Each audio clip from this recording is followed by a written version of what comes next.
بالکل صحیح ہے واقع صاحب، آج واضح طور پہ بتایا گیا ہے کہ ہم ہر طرح کی مہم جوئی کا جواب دینے کے لیے مکمل تیار کل بھی تھے اور ہم آج بھی تیار ہیں، اور مارکہ حق میں تو ہم نے ایک قسط پیش کی ہے، تو وارننگ اچھی خاصی دی گئی ہے۔ کیسے دیکھتے ہیں آج کی آپ پریس کانفرنس کو؟ میرا خیال ہے کہ بھارت فلم چلانے کی کوشش نہیں کرے گا، کیونکہ اس کو یہ پتہ چل گیا ہے کہ اگر ٹریلر ایسا تھا تو فلم کیسی ہوگی۔ جس طرح کا ان کو جواب ملا ہے، میرا خیال ہے وہ اپنی مثال آپ ہے۔ یہاں میں ایک بڑی اہم بات آپ کو بتاؤں کہ میری کچھ بھارتی جو جرنلسٹ تھے ان سے جب بات ہوئی تو مجھے انہوں نے بتایا کہ ہماری اپنی مسلح افواج یعنی بھارتی یہ کہہ رہے تھے کہ ہمیں اس کا اندازہ ہی نہیں تھا کہ یہ ریئیکشن اس طرح کا ہوگا۔ دیکھیے، کسی بھی ملک کی مسلح افواج اور اس کی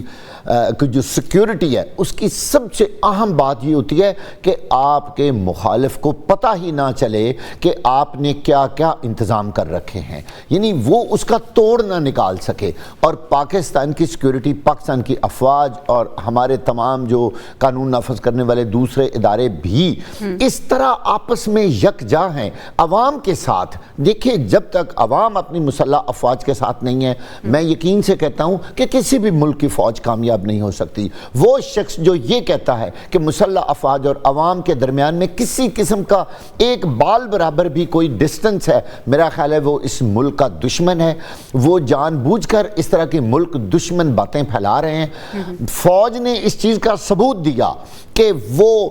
اس ملک کی سرحدوں کی بہترین حفاظت کر سکتی ہے، اور عوام نے اپنی فوج کو اس بات کا ثبوت دیا کہ وہ ان سے محبت میں کئی درجے آگے ہیں۔ میں یہاں ایک اور آپ کو باہم بات بتانا چاہتا ہوں کہ پرومپٹ ایکشن، اصل بات یہ ہوتی ہے کہ آپ کا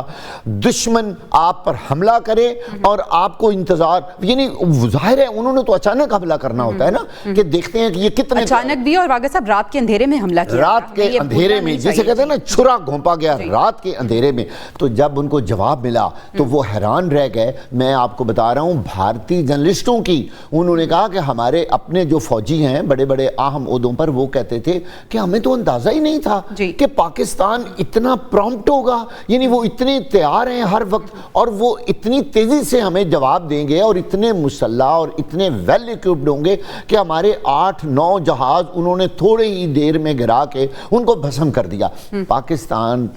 نے جو یہ کامیابی حاصل کی ہے نا، یہ دنیا میں شاید ایک مثال ہے، اور یہی وجہ ہے پوری دنیا میں پاکستان کی مسلح افواج کا اور پاکستان کا جو اس وقت علم بلند ہے اور سر فخر سے اونچا ہے، اس میں یہ مارکہ حق کی کامیابی نے اہم کردار ادا کیا ہے۔ اور آنے والے وقت میں یہ سمجھتا ہوں کہ پوری تاریخ میں جب تک پاکستان اور دنیا کی جنگوں کی تاریخ لکھی جائے گی، مارکہ حق اس میں سر فہرست ہوگا کہ ایک ایسا ملک جو دوسرے ملک سے کئی گنا بڑا ہے، اور اس کو کتنی چند گھنٹوں کے اندر اندر ان کے سارے ارادوں کو نیست و نابود کرنے والا پاکستان اور اس کی مسلح افواج ہے۔ اور یہ کریڈٹ ان کو جاتا ہے یقینی طور پر۔ آج انہوں نے اپنی پریس کانفرنس کے دوران، اور یہ ان کا حق ہے کہ وہ لوگوں کو بتائیں، عوام کو اویئر کریں اس بات سے۔ دیکھیے، بہت سارے لوگ ہیں جو شاید ہماری مسلح افواج ہوئے دور دراز علاقوں میں لوگ بیٹھے ہیں نا، ان میں اتنی ویلیو نہیں، مطلب ان میں نیوسنس نہیں ہے، وہ جانتے نہیں، ان کے پاس انفارمیشنز نہیں ہے۔ لہٰذا اس طرح کی پریس کانفرنس سے آپ کی پوری عوام کو پتہ چلتا ہے کہ ہم آج کی جو پریس کانفرنس ہے وہ افواج پاکستان نے کا جو موقف ہے اسے واضح کرنے کے لیے بھی بہت زیادہ ضروری تھی۔